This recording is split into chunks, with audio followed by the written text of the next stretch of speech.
सीधे लिए चलते हैं आपको देहरादून, जहां पर पुष्कर सिंह धामी नियुक्ति पत्र वितरण समारोह में शिरकत कर रहे हैं।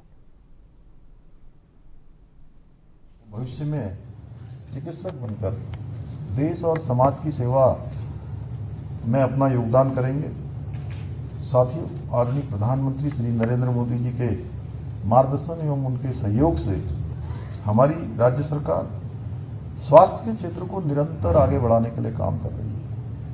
अनेक इंफ्रास्ट्रक्चर तैयार हो रहे हैं। नए अस्पतालों का निर्माण करने के साथ ही सरकारी अस्पतालों को आधुनिक बनाने और उनकी क्षमता बढ़ाने पर हम निरंतर कार्य कर रहे हैं। इतना ही नहीं, प्रत्येक जनपद में मेडिकल कॉलेज खुले, उसके लक्ष्य को लेकर भी हम नए नए मेडिकल कॉलेजों का निर्माण कार्य भी करवा रहे हैं। और नए मेडिकल कॉलेजों का निर्माण होने से प्रदेश में जहां स्वास्थ्य सुविधाएं बढ़ेंगी, उसके साथ ही अधिक से अधिक संख्या में चिकित्सक तैयार करने का मार्ग भी प्रशस्त होगा। नए नए हमको डॉक्टर मिलेंगे, नए नए अन्य जो मेडिकल स्टाफ है वो प्राप्त होगा। मैं आप सभी से यही अपेक्षा रखूंगा कि आप सभी अपनी जिम्मेदारियों का जो निर्वहन है वो ईमानदारी के साथ करेंगे, क्योंकि ये मात्र एक नौकरी नहीं है, बल्कि ये मानवता की सेवा करने का एक महान अवसर है। और सच में मैं बताऊं, आप सभी अपने अपने क्षेत्रों में जाकर इसको ईमानदारी के साथ, समर्पण के साथ आगे बढ़ाएंगे तो एक बात मैं गारंटी के साथ कह सकता हूं कि आपका ये जीवन तो सफल हो ही गया है, क्योंकि आपको एक अच्छी सेवा मिल गई है और आपने जो भी अभी तक परिश्रम किया है उस परिश्रम के लिए उसका एक ये प्रतिफल है, ये परिणाम है जो आपका चयन है। लेकिन इस जीवन के साथ अगर यही समर्पण आपका रहा तो इस जीवन के साथ साथ आने वाले जितने जीवन आपके होंगे वो सारे के सारे जीवन सफल हो जाएंगे। कई जीवनों का जो है आपको मार्ग मिलेगा।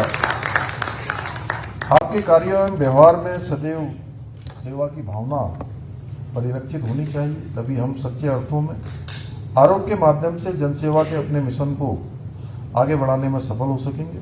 साथियों, आज उच्च शिक्षा विभाग में 52 असिस्टेंट प्रोफेसरों की नियुक्ति हो रही है। मैं कहना चाहूँगा कि 52 असिस्टेंट प्रोफेसर नहीं, बल्कि 52 भविष्य निर्माता आज हमारे बीच में यहाँ उपस्थित हैं। आज से ही आप लोगों के कंधों पर उत्तराखंड के भविष्य को सुधारने की एक महत्वपूर्ण जिम्मेदारी आ गई है। उच्च शिक्षा मानवीय संसाधनों को तराशने का एक प्रमुख साधन है, क्योंकि उच्च शिक्षा युवा शक्ति को विभिन्न विषयों में पारंगित करने के साथ साथ उन्हें एक सही दिशा देने का भी कार्य करती है, उनको भविष्य के लिए भी मार्गदर्शन करती है।